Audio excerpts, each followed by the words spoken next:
할렐루야.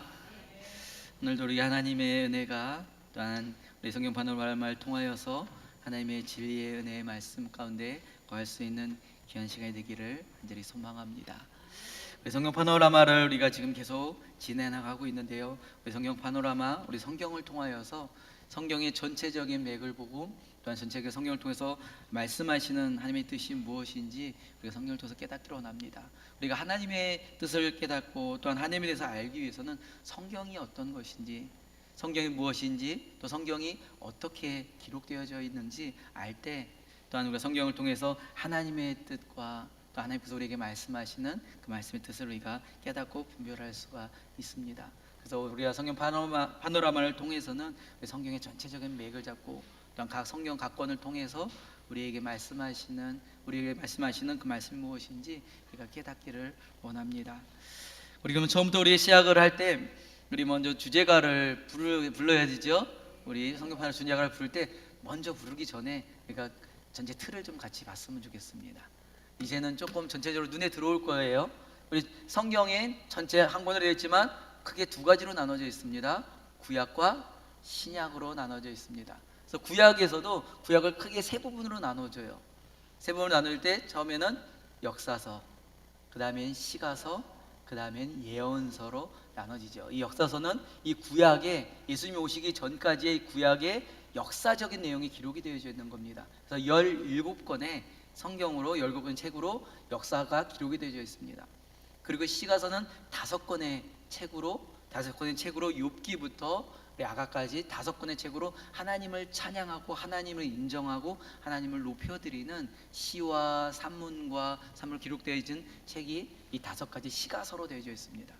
그리고 그 다음에 예언서가 되어져 있죠. 각 시대별로 하나님께서 이스라엘 백성들에게 말씀하시는, 예언자들을 통해서 말씀하시는, 선지자들을 통해서 말씀하시는 말씀이 담겨져 있습니다. 그래서 예언서로 기록되는 예언서가 17권이 되어져 있습니다. 그래서 구약 39권을 우리가 목록가를 부를 때 이것이 구분되어져 있다는 것을 보면서 같이 봤으면 좋겠습니다. 또한 신약으로 또 되어지죠. 신약은 몇 권일까요? 27권으로 되어져 있습니다. 신약도 세 가지로 구분이 되어집니다. 복음서, 역사서, 그리고 서신서로 나눠져요. 복음서는 예수님에 대한 이야기입니다. 왜냐하면 예수님이 복음이거든요. 예수님이 하나님의 복음입니다.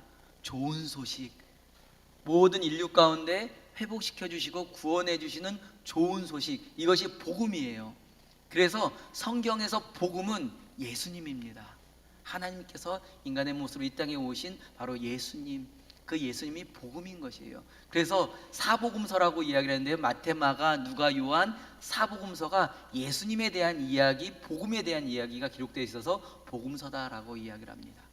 그리고 예수님이 십자가에 대속하시고 죽으시고 다시 살아나셔서 살아나신 이후에 이제 제자들로부터 이제 교회가 세워지기 시작합니다. 그리고 세계 가운데 복음이 전해져요. 그런 역사적인 이야기가 나타나는 것이 사도행전, 역사서입니다. 그리고 사도행전 그 역사 가운데, 역사 가운데 이제는 바울과 또한 베드로와 다른 사도들이 이제는 편지를 보내는 내용이 담겨져 있습니다. 그것이 바로 서신서다라고 이야기를 해요. 서신서에는 27권이 되어져 있는데, 서신서에는 두 가지로 나눠집니다. 바울 서신과 일반 서신으로 나눠지죠. 바울이 기록한 서신서하고 또 일반 야고보나 베드로나 요한이나 유다가 기록했던 편지를 보내던 편지는 일반 서신으로 나눠집니다. 그래서 여러분, 우리 목록가를 부르면서 우리 한번 이 부분을 같이 한번 나누고 가는 생각을 하면서 목록가를 한번 불러봤으면 좋겠습니다. 자, 준비되셨죠? 손뼉 치면서 한번 불러보겠습니다. 이제는 목록을 보면서 이게 어느 부분이구나 이제 보여지실 겁니다. 창세기, 출애굽기, 레위기, 민수기, 신명기, 여호수아, 사사기, 율기, 사무엘상하, 열왕기상하, 역대상하, 에스라, 느헤미야, 여기까지가 역사서입니다. 20년, 잠언전, 아가까지 시가서, 이사, 여기부터는 예언서, 예레미야가 에스겔 다니엘 호세아 요엘 아모스 오바댜 요나 미가 나움 하박국 스바냐 학개 스가랴 말라기. 여기까지 구약 39권입니다. 이제는 성경 문맥이 조금 익숙해지고 있죠. 예언서 있는 거 조금 익숙해지고 있습니다. 마태 마가 누가 요한 복음서 사도행전 로마서 고린도전을 갈라디아서 에베소서 빌립보서 골로새 데살로니가 전후서 디모데 전후기도서 빌레몬 이브리 야고보 베드로 전후 요한 1, 2, 3 유다서 요한 계시록 구약 39권에다 신약 27권으로 성경은 66권이라. 아멘. 여러분 좀 잘 이제 기억이 좀 되시죠? 이제 조금 익숙해지셨죠? 앞으로 더 많이 할 겁니다. 그때는 이제는 익숙해지고요. 그럼 이걸 통해서 성경이 예전에는 예언서 그러면 뒤에는 뭐 미가, 나움, 하박국, 스바냐, 스가랴 처음 들어보는 건데 막 이런 게 들릴 거예요. 근데 우리 성경 파노라마를 끝날 때쯤에는 이 성경들은 다 읽어본 거고 예언서 쪽에 있어라고 할 수 있을 것입니다. 적어도 성경을 찾을 때 구약과 신약이 구분이 돼서 찾아질 수가 있을 것입니다. 그러면서 그 성경에서 말씀하시는 하나님의 뜻이 무엇인지 우리가 알아가는 것입니다. 자, 이제는 우리가 지난주까지 우리 구약에 대해서, 구약 역사서에 대해서 같이 이야기를 나눴습니다. 그 전에 우리가 좀 같이 틀을 좀 같이 봤으면 좋겠어요. 여러분들 책에 있는 책인데요. 먼저 우리가 3페이지를 한번 보시겠어요? 3페이지에 우리 구약 성경의 구약의 역사서에 대한 내용을 같이 보게 됩니다. 그래서 역사서의 내용은 17권에 있는 책, 역사 17권에 있는 책을 우리가 같이 보고 있는데요. 시대별로 나눠가지고 그것을 보고 있어요. 그래서 구약 시대에는 10가지 시대로 나눠집니다. 우리 한번 천천히 한번 이야기를 해볼까요? 거기 있는 걸 보시면서 하셔야 됩니다. 처음에는 하나님께서 천지를 창조하셨던 시대가 나타납니다. 무슨 시대죠? 창조 시대, 창세기에 기록이 되어 있었죠. 두 번째는 하나님께서 인간이 죄를 범해서 하나님이랑 단절돼 버렸어요. 그거의 결과의 모습, 죄의 결과, 자기중심적으로 살아가는 그들의 결정하고 살아가는 모습이 죄의 모습이었고요. 죄의 결과가 노아의 홍수, 그리고 바벨탑과 교만해지고자 하는 그들의 죄의 결과들의 모습들이었습니다. 그래서 하나님께서는 그렇지만 그들을 심판하지 않으시고 다시금 회복시켜 주시고 하나님 나라 하나님의 백성으로 삼아 주시기 위해서 한 사람을 택하셨죠. 그 택한 사람이 아브라함입니다. 그때부터 족장 시대가 펼쳐지죠. 아브라함, 다음 누구죠? 이삭, 그 다음에 야곱, 요셉의 4대 족장으로 지금 펼쳐지게 됩니다. 그래서 족장시가 되어집니다. 족장시대가 되어집니다. 창세기의 이 족장시대가, 창조시대, 족장시대가 둘 다 나옵니다. 그 다음부터는 출애굽과 광야시대, 요셉이 이제 애굽으로 들어갔고요. 애굽에서 400년이 지난 뒤에 이제 하나님께서 모세를 통해서 이스라엘 백성들을 애굽에서 이끌어내십니다. 이끌어내시면서 출애굽과 광야 시대가 펼쳐져요. 출애굽과 광야 시대에는 성경에 4권이 들어가져 있어요. 무엇일까요? 출애굽기, 레위기, 민수기, 신명기가 되어져 있습니다. 그래서 출애굽과 광야 시대가 펼쳐지죠. 그 다음부터는 이제는 광야 시대가 펼쳐진 다음에 40년 펼쳐진 다음에 모세의 뒤를 이어서 여호수아가 이스라엘 백성들을 데리고 가나안 땅으로 이끌어 갑니다. 그러면서 무슨 시대가 펼쳐져요? 정복 시대, 가나안 정복 시대 펼쳐집니다. 정복한 다음에 이제는 모든 기업을 이스라엘 백성들에 나눠줘요. 근데 그때는 왕이 누구죠? 하나님이세요. 하나님이 이스라엘의 왕이 되기 원하셨고 가나안 땅에서 그 모든 이스라엘 백성들의 왕으로 이스라엘 백성들을 하나님의 왕으로 다스리기를 원하셨어요. 그런데 그들이 하나님을 잊어버리고 또한 여호수아 리더자인 여호수아도 잊어버리는 그런 세대들이 되어지면서 하나님이 잊어버리고 자기 중심적으로 또 바뀌어지게 되어버립니다. 어떤 모습일까요? 처음에 에덴 동산에서 자기 중심적으로 하나님과 단절되어졌던 그들의 모습으로 또다시 돌아가 버리고 마는 거예요. 자기 중심적으로 자기 소견대로 살았던 악한 모습이 악순환되어졌던 시대, 그 시대가 바로 사사 시대였습니다. 하지만 그들이 죄악 가운데 있을 때, 다른 나라를 통해서 고통을 받을 때 하나님께서는 사사들을 통하여서 그들을 구원해 주시고 회복시켜 주시지만, 다시금 또 죄를 범하고 있는 악순환이 반복되어지는 시대가 이 사사 시대였습니다. 이 사사 시대는 사사기와 룻기가 되어져 있죠. 우리 지난주에 여기 사사 시대까지 같이 했었습니다. 그리고선 왕국 시대가 펼쳐져요. 이 왕국 시대에는요, 단일 왕국 시대와 분열 왕국 시대로 이제 나눠집니다. 처음에는 한 왕으로 이스라엘 백성들이 사무엘에게 왕을 달라고 이야기를 해요. 우리도 왕을 달라고, 다른 나라처럼 힘있게 해달라고 왕을 달라고 시작을 하지만, 그 왕이 이제는 사울과 다윗과 솔로몬에 이어지고, 그 다음에는 왕이 또 나라가 갈라져요. 북이스라엘과 남유다로 나라가 갈라집니다. 인간이 가지고 있는 욕심들, 자기중심적인 모습들, 인간의 죄악된 모습이 결국 나라가 분열이 돼버려요. 하나님의 나라고 이스라엘을 세우셨는데 그 나라가 분열이 돼버려요. 북이스라엘, 남유다로 갈라집니다. 그리고 결국 북이스라엘이 멸망을 하고 남유다도 멸망을 하면서 바벨론으로 포로로 잡혀가요. 그래서 포로 시대가 되어져요. 포로 시대가 되어지면 70년 동안 포로로 잡혀가 버립니다. 이스라엘 하나님의 나라였습니다. 하나님이 세우신 나라였는데 그들의 죄악으로 해서 나라가 멸망해져 버립니다.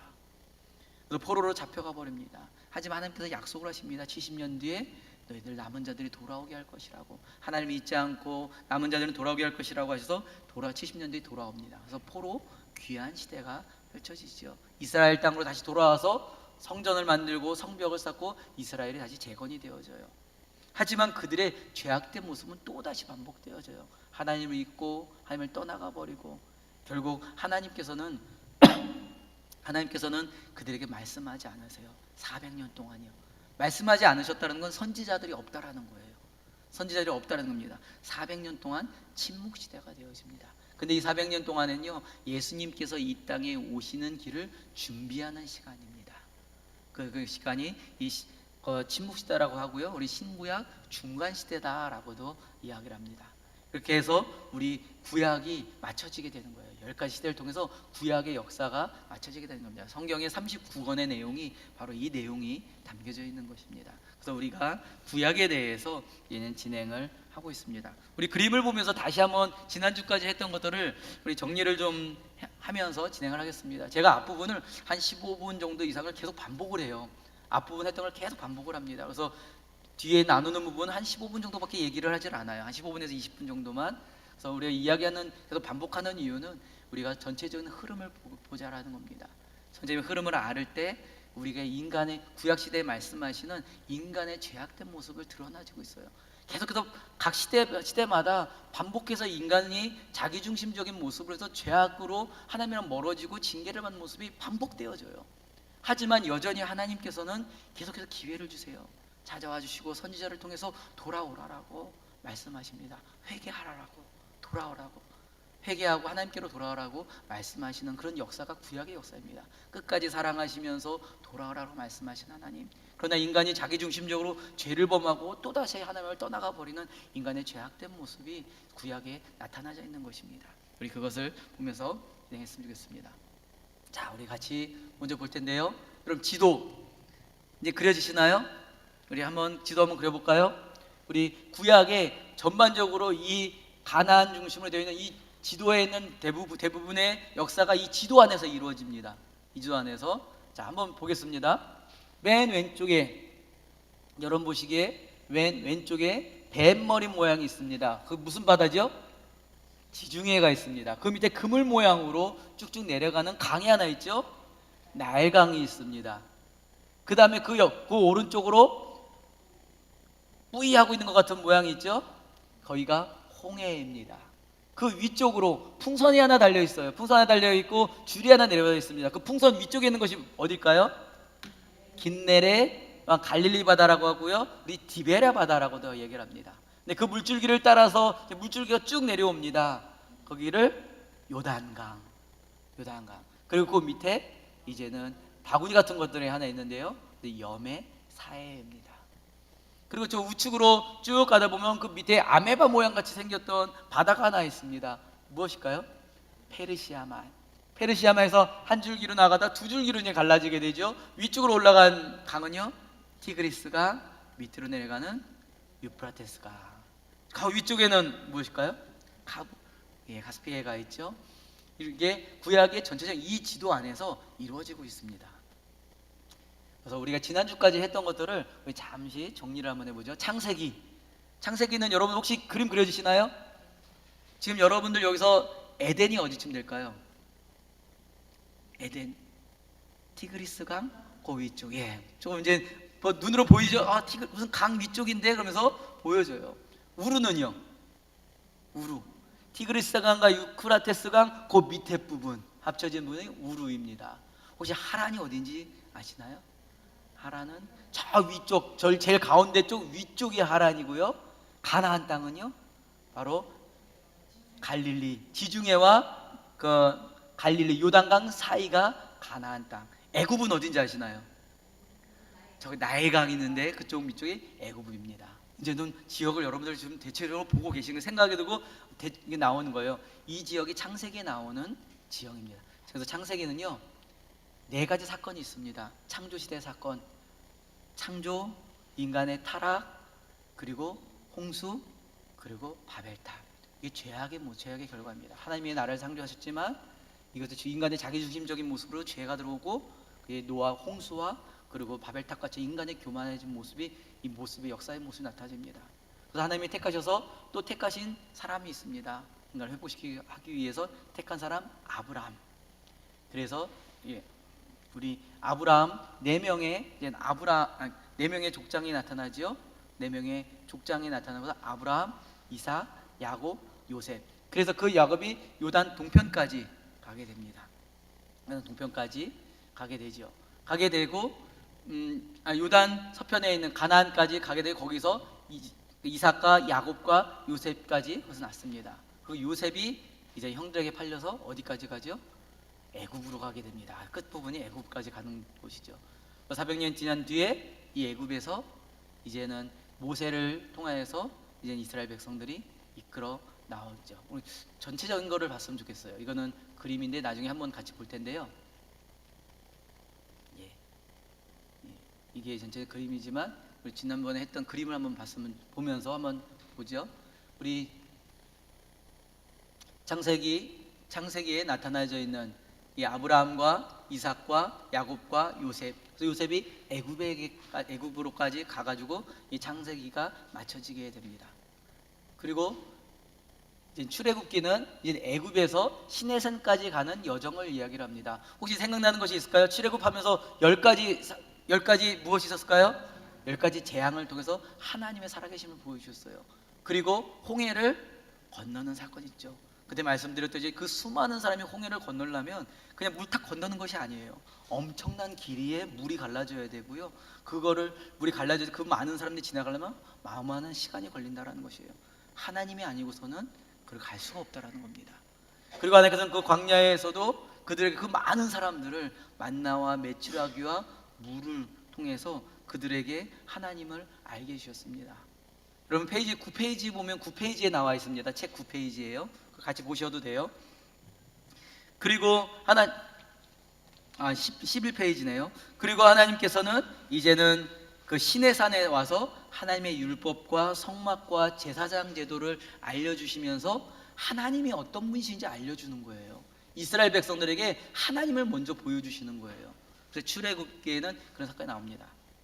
그 다음에는 레위기죠. 레위기는 우리 삼각형 산 모양으로 꼭지점 산 모양으로 하나입니다. 왜 하나일까요? 이 시내산에서 2년 동안 있었습니다. 2년 동안에서 하나님께서 이스라엘 백성들을 훈련을 하셨죠. 이스라엘 백성들에게 하나님이 어떤 분인지 알려주셨습니다. 그래서 이스라엘 백성들에게 하나님께 제사 드리는 법을 알려주셨어요. 제사 드린 건 무엇일까요? 자기 죄를 회개하는 거예요. 하나님 앞에 나아가는 법을 알려주셨습니다. 그래서 5가지 제사를 알려주셨고요. 그리고 이스라엘 백성들에게 절기를 지키라라고 말씀하세요. 하나님께서 구원해 주시고 하나님께서 함께 해주신 것을 감사로 드려지는 그 감사로 굽히는 절기를 지키라라고 말씀하십니다. 그 가운데 하나님께서 귀에 말씀하신 것이 있어요. 이게 레위기의 주요 사상입니다. 주요 말씀입니다. 무엇일까요? 내가 거룩하니 너희도 거룩하라. 하나님이 거룩하기에 하나님의 백성도 거룩해야 된다라는 거예요. 이스라엘 백성들이 온 인류가 죄로 인해서 거룩한 백성이 아니라 죄 가운데 멸망하는 백성이 된 거예요. 그래서 하나님께서는 그들을 회복시켜 주시기 위해서 내가 너의 하나님이 되겠다라고 말씀하시고 하나님의 법을 가르쳐 주셨어요. 그리고 하나님께로 돌아올 수 있는 회복할 수 있는 길을 알려주신 거예요. 그래서 하나님께서 그들의 백성들의 정체성을 알려주신 겁니다. 그래서 내가 거룩하니 너희도 거룩한 백성이 돼야 돼, 하나님의 자녀가 돼야 돼 라고 말씀하셨던 것입니다. 그래서 레위기는 하나님의 백성이 되는 법을 알려주셨던 거예요.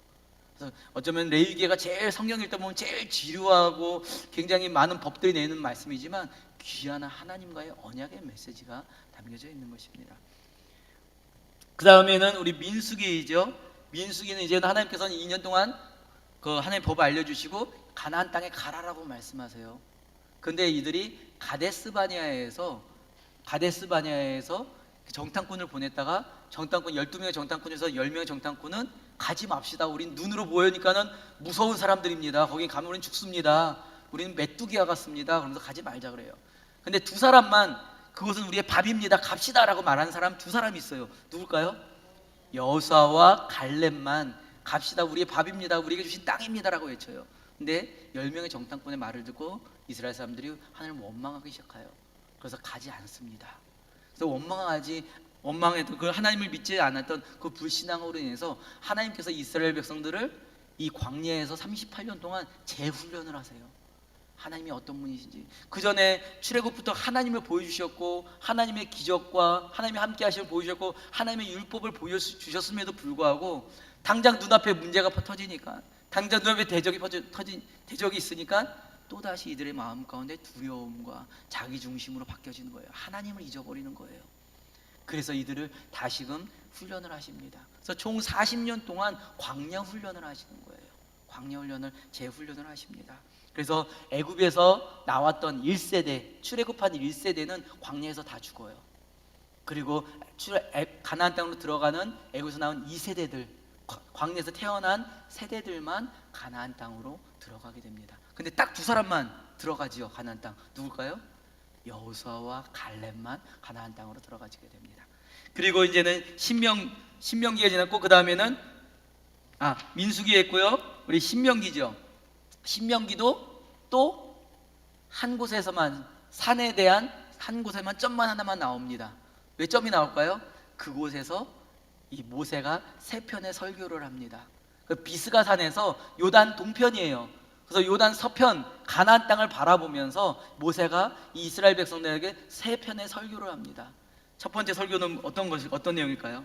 첫 번째는 지난 역사들을 돌아보게 하는 겁니다. 하나님이 참 우리의 하나님 되어 주셨음을, 우리가 믿고 따르기에 합당하신 분이 하나님이심을, 그 역사에 대한 것을 이야기를 해줍니다. 그 다음 두 번째 설교는요, 하나님의 율법에 대해서 다시 한번 요약을 해줘요. 우리가 따라야 될 하나님의 거룩한 백성으로, 하나님의 백성으로 따라야 될 법에 대해서 다시 한번 알려주는 겁니다. 우리는 하나님의 백성이다. 대한민국은 대한민국의 법을 따르는 것처럼 하나님의 백성, 하나님의 법을 따른다라는 법을 알려주십니다. 그리고 언약을 다시금, 세 번째는 언약을 다시금 체결하세요. 하나님의 백성을 언약을 맺어주시는 언약을 다시금 체결하는 모습이 나타나죠. 그것이 신명기의 내용입니다. 하나님께서 다시금 이스라엘 백성들을 하나님의 나라 가나안 땅으로 이끌어 주시면서 그들에게 주시는 하나님의 회복의 메시지를 또다시 주시는 거예요. 그들과 함께 하신다라는, 여전히 하나님을 떠나버리고 자기중심적으로 나아갔던, 넘어졌던 이들의 모습이지만 다시금 그들에게 끝까지 붙잡으시고 이끄시는 하나님의 사랑을 볼 수가 있습니다. 그런 다음에 우린 여호수아서로 되어지죠. 여호수아서는 무슨 시대일까요? 정복시대가 펼쳐지죠. 이 정복시대는 펼쳐질 때는요, 정복시대는 처음으로 이제 가나안 땅에 들어가서 남쪽으로, 그리고 북쪽으로, 그리고 중앙으로 전쟁을 합니다. 거룩한 전쟁을 합니다. 거룩한 전쟁은 무엇일까요? 하나님을 믿는 거룩한 전쟁이에요. 사람의 방법대로 싸우는 것이 아니라 하나님을 의지하고 하나님의 방법대로 싸우는 것입니다.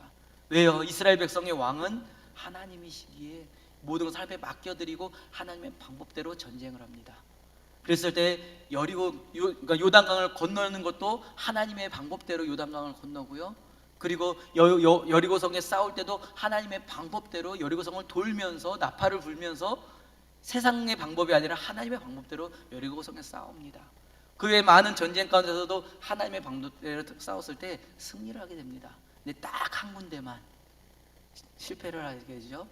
지는 전쟁이 있습니다. 아이성 전쟁에서는 실패합니다. 왜냐하면 하나님께서는 거룩한 전쟁이기에 모든 것을 다 없애버리라고 했는데요, 거기서는 아간이라는 사람이 거기 있는 전리품을 챙겨가지고 몰래 가지고 숨겨가지고 와요.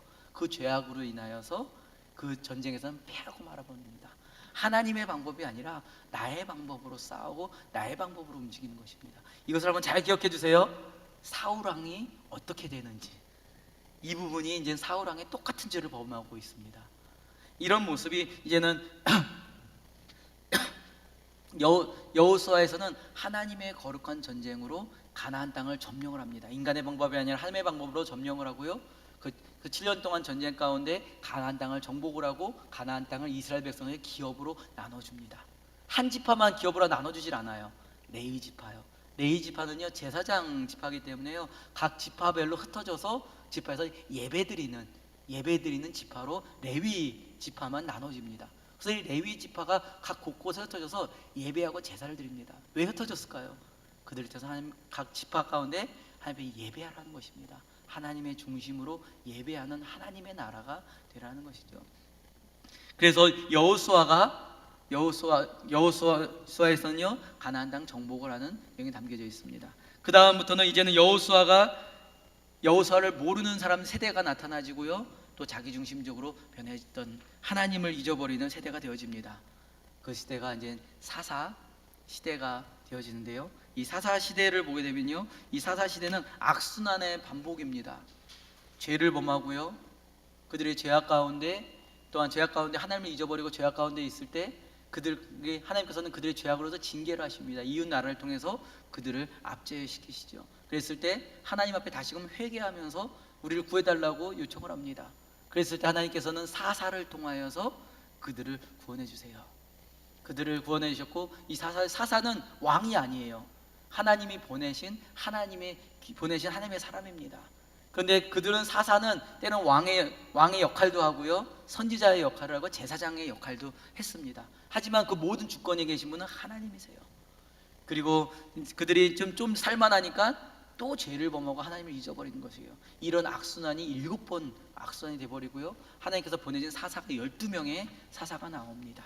이런 암울한 시대, 자기 중심적으로 살면서 멸망의 길로 가고 죄악의 길로 갔던 이들의 모습, 어쩌면 지금 우리가 살아가는 이 시대의 모습들, 우리들의 모습들이랑 똑같이 다르지 않다라는 것입니다.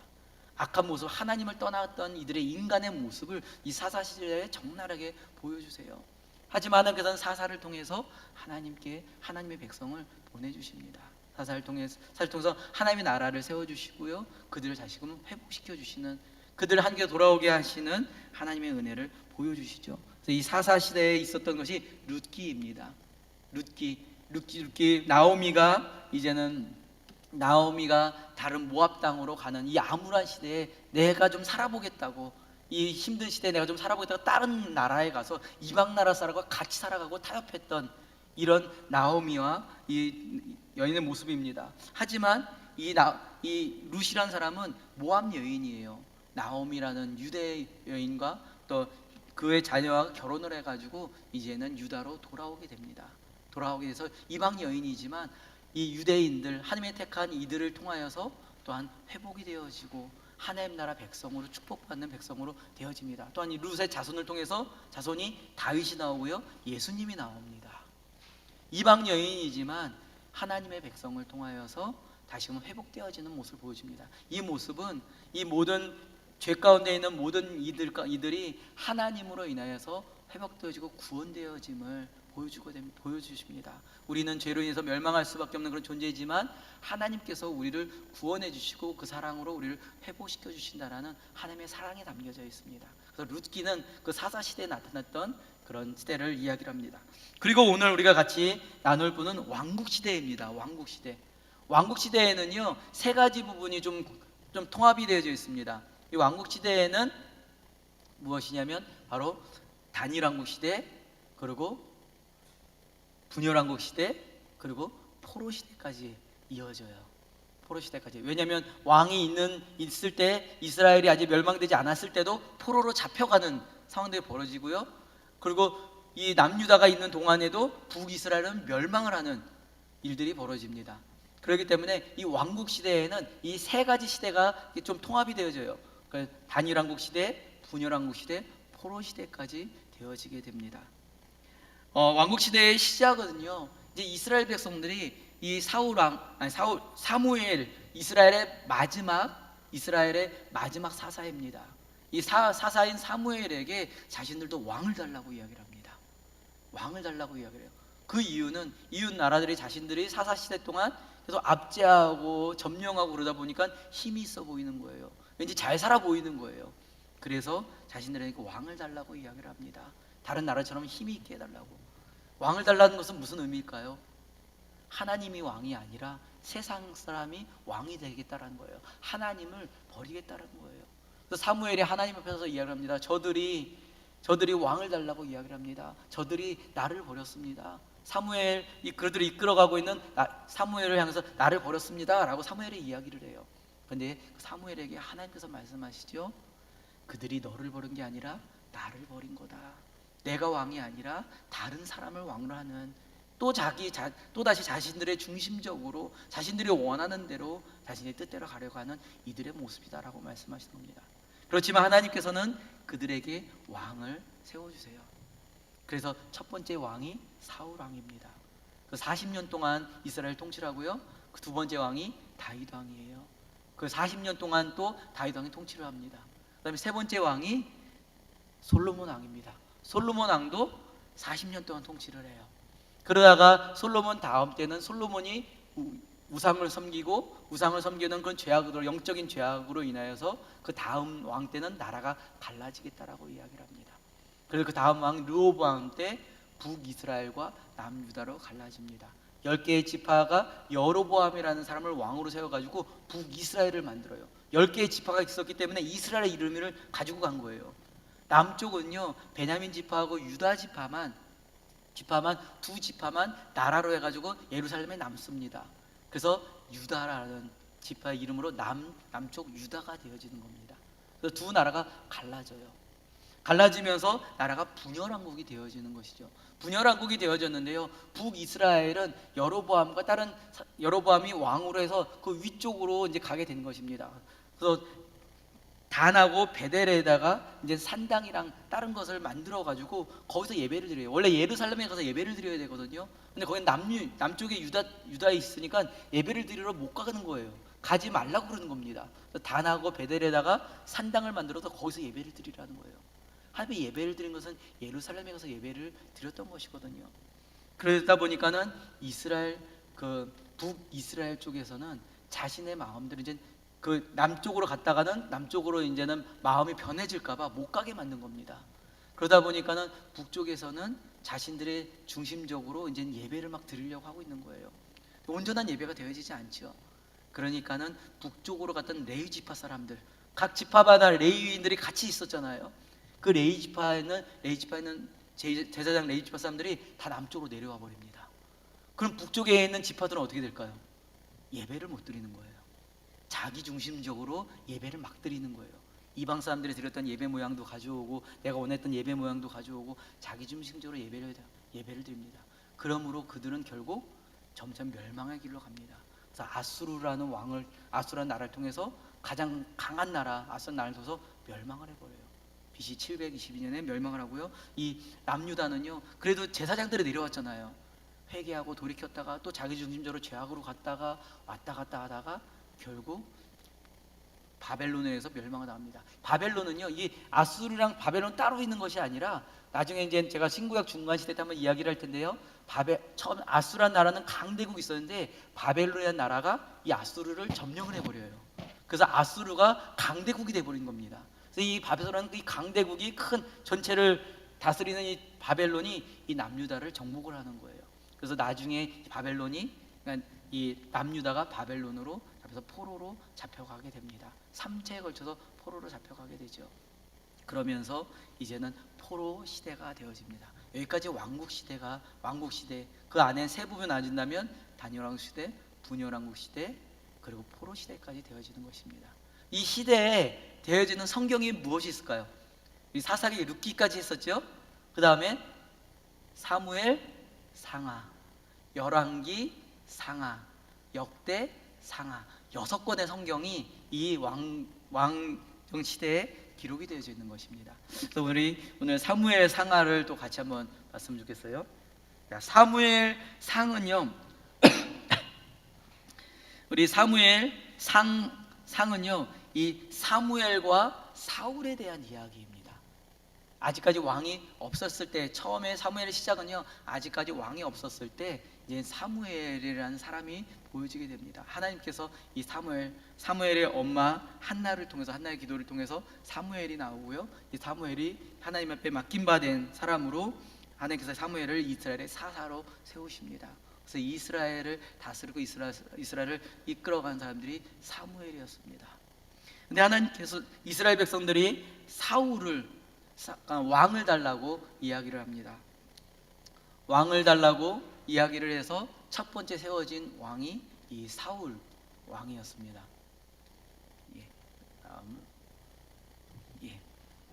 그래서 이 처음에 사울 왕에게 기름을 부어요. 사울 왕에게 이제 사무엘이 기름을 붓습니다. 여러분 19페이지예요. 여러분들 책으로 보시면요, 19페이지인데요.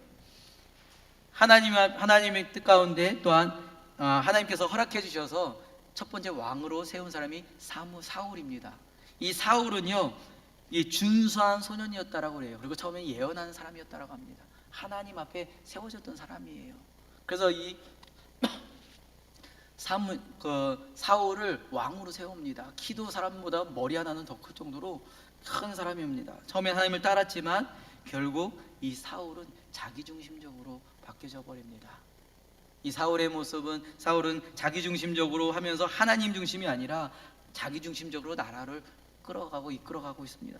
그래서 이 사울의 모습을 보게 되면 제사장의 역할, 제사장이 하나님 앞에 예배를 드리는데 사무엘이 늦게 들어옵니다. 전쟁하기 전에 제사를 드리는데, 제사를 드릴 때 사무엘이 좀 늦게 와요. 그러니까 마음이 조급한 사울이 자기가 제사를 진행해버리는 겁니다. 제사장의 역할을 자기가 함부로 하는 거예요. 하나님 앞에 자기중심적으로 나아가는 것입니다. 그런 모습이 저는 제사를 자기중심적으로 드렸던 제사장의 역할을 월권했던 이 사울의 모습이 있었죠. 또 하나에서는, 또 하나님께서 전쟁에서 모든 것을 진멸하라고, 전쟁에 나가서는 하나님의 거룩한 전에서 모든 것을 진멸하고 없애라고 말씀하셨어요. 그런데 이 사울이 전쟁에서 가니까는 거기에 있는 것들이 보기에 좋아 보이는 것들이 많이 있는 겁니다. 그것을 양이나 이런 걸 가지고 왔어요. 사무엘 선지자가 이야기를 합니다. 당신은 하나님의 명령으로 모든 것을 없애라 그랬는데 왜 그것을 가지고 왔습니까? 라고 하니까는 사울이 이야기를 하죠. 가서 보니까 보기에 좋아 보이는 것들이 많았습니다. 그래서 이거를 가져다가 하나님 앞에 잘 드리려고, 하나님 앞에 좋은 거 드리려고 가지고 왔습니다라는 변명을 합니다. 그랬을 때 사무엘이 이야기를 하죠. 순종이 제사보다 낫다.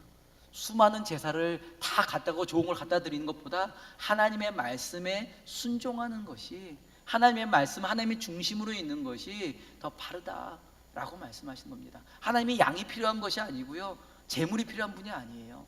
하나님은 하나님 중심으로 하나님의 나라가 되기를 원하시고 하나님이 다스리는 나라가 되기를 원하셨던 것이에요. 그런데 사울은 자기 중심적으로 되어졌던 것입니다. 결국 이 사울은 하나님 앞에 버림을 받습니다. 그리고 그 다음에 다윗에게 하나님께서 기름을 부으시고 다윗을 세우십니다. 그래서 아직 다윗이 왕이 되지 않았을 때 이 사울은 그 다윗을 이제 핍박을 하죠. 다윗을 잡아서 죽이려고 하는 모습이 바로 이제 사무엘 상에 나타나져 있습니다.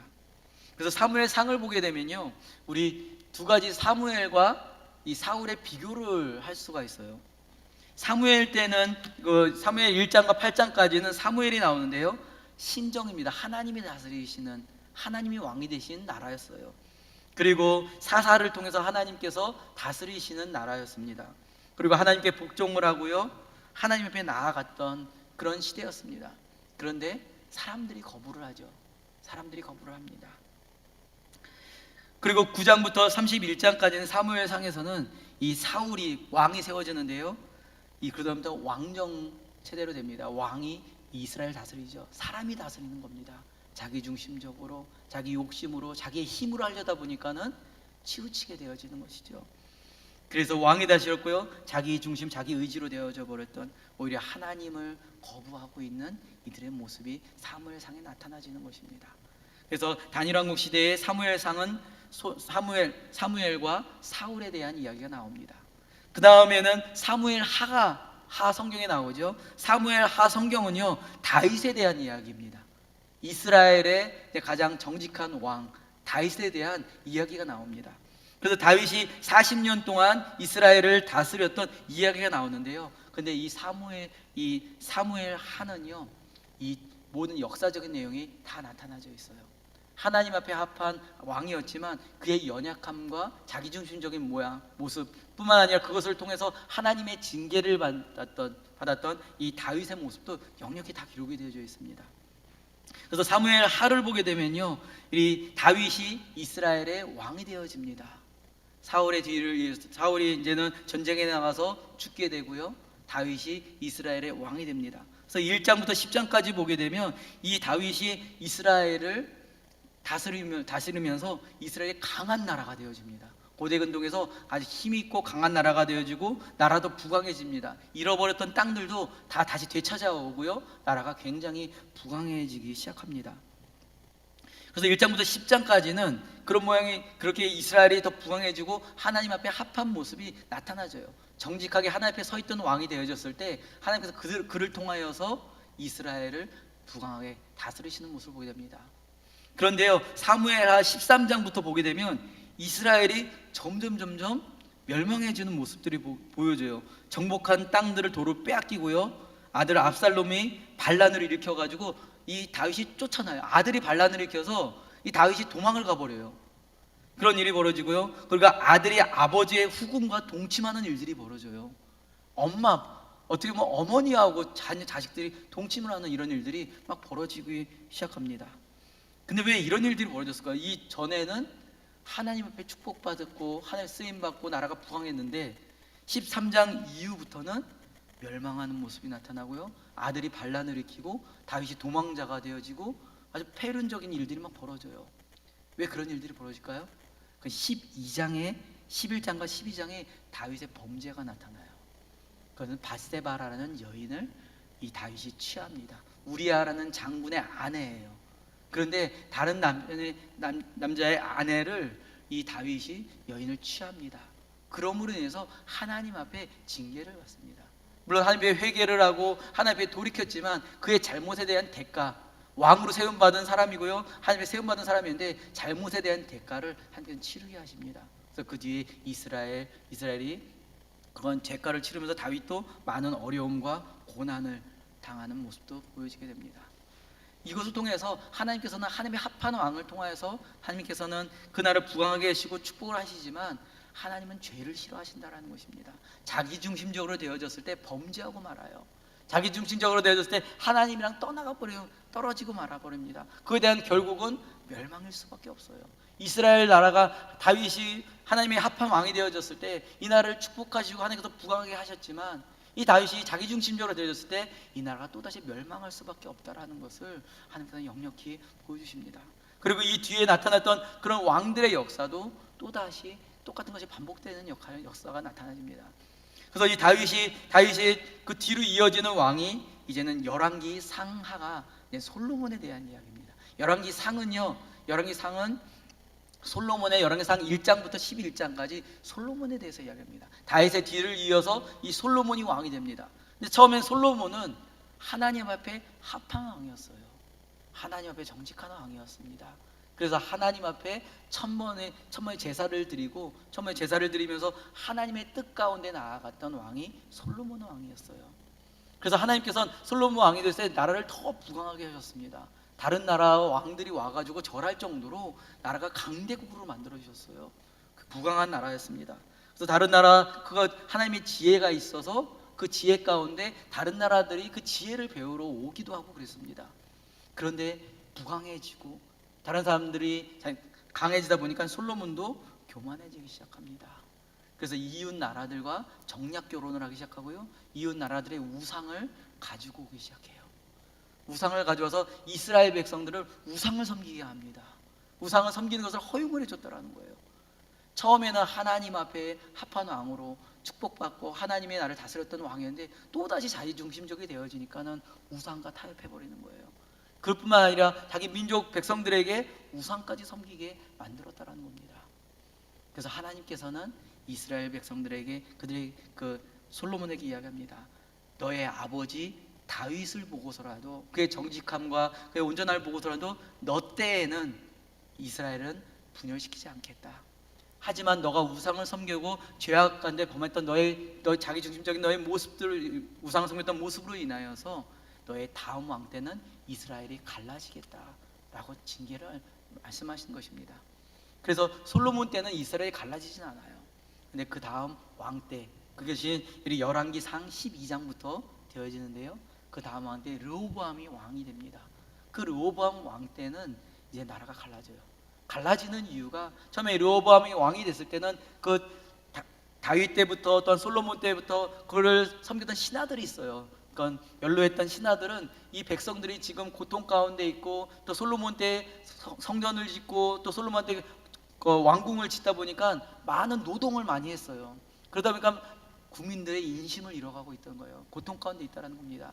그래서 연로한 분들은 그들에게 이야기합니다. 르호보암 왕에게 그들의 말을 들어주십시오. 그들의 어려움을 들어주십시오 라고선 이야기를 합니다.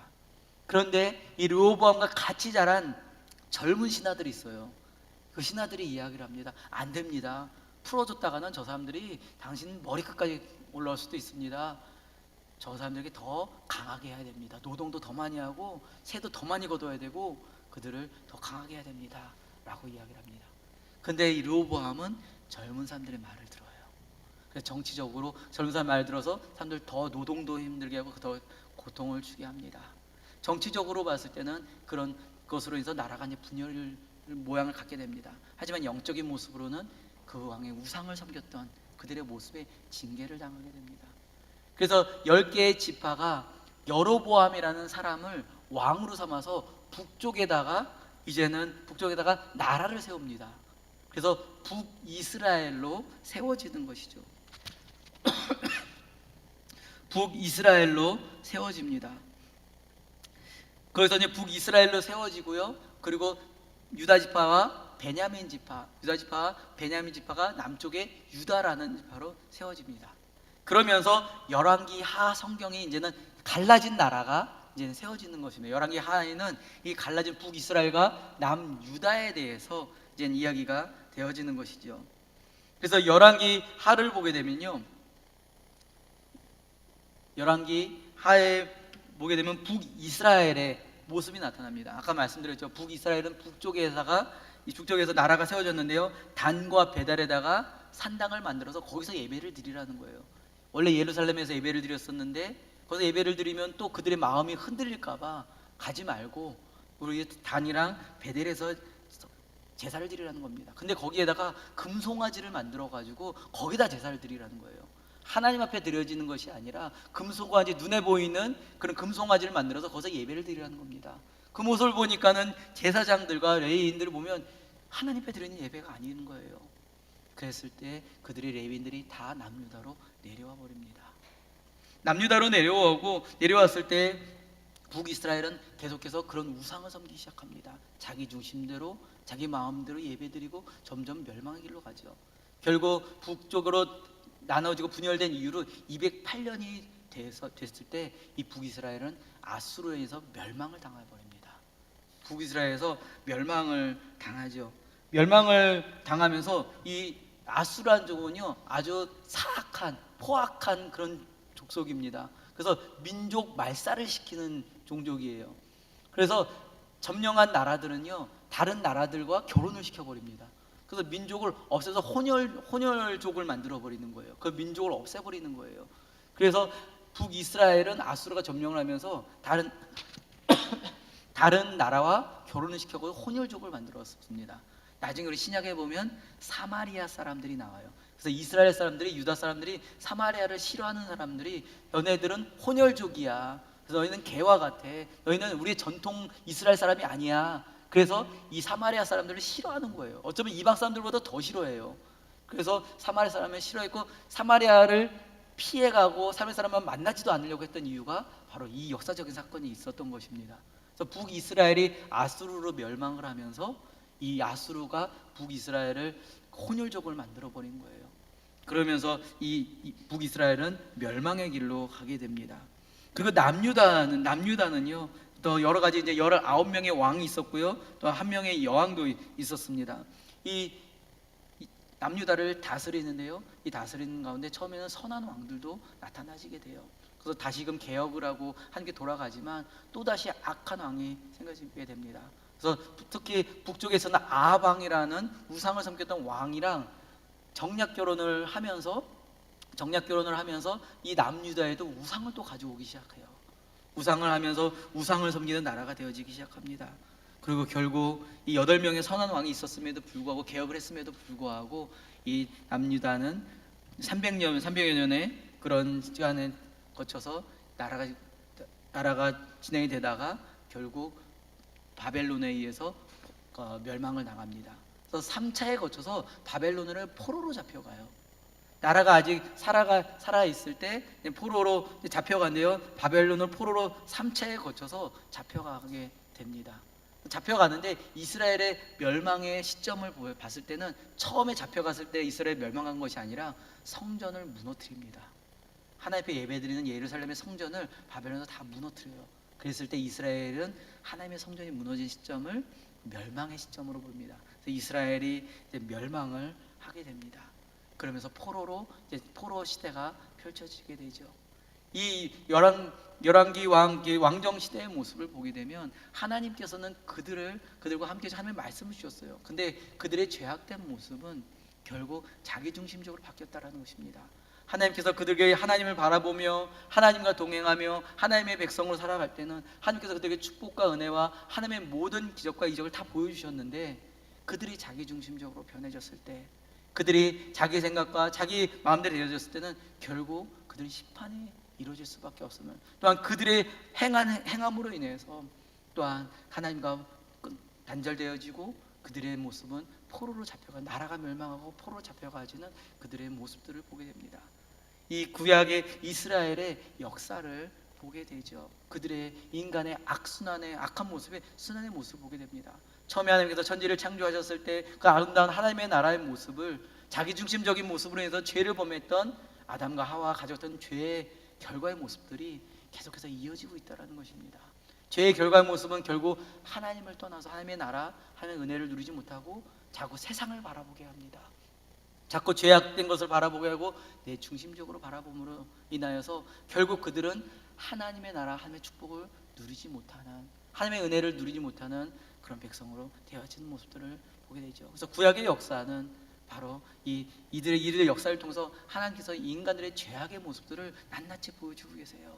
그러면서 하나님께서 말씀하시는 것이 무엇일까요? 그럼에도 불구하고 하나님께서는 하나님 백성들이 돌아오기를 원하신다는 것입니다. 그리고 하나님의 나라, 하나님의 백성으로 하나님 앞에 서기를, 그리고 하나님의 축복의 은혜를 누리기를 원하신다는 것입니다.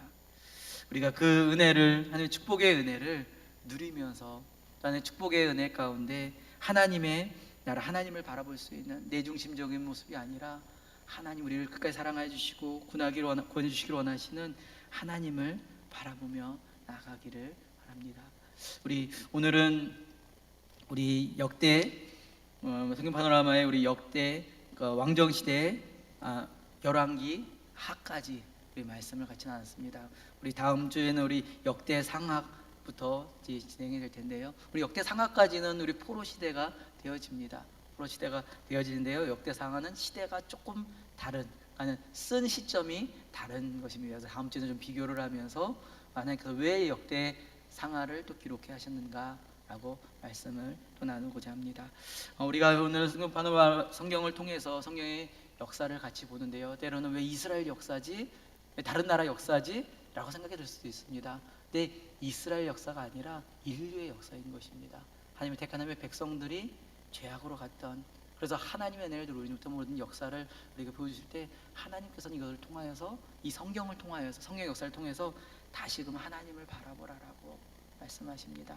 우리가 내 중심적이 아닌 하나님을 바라볼 수 있는, 그래서 그 하나님의 은혜를 풍성히 누릴 수 있는 여러분과 제가 되기를 간절히 축원드립니다. 이 시간에 함께 같이 찬양드리고 시간 마쳤으면 좋겠습니다.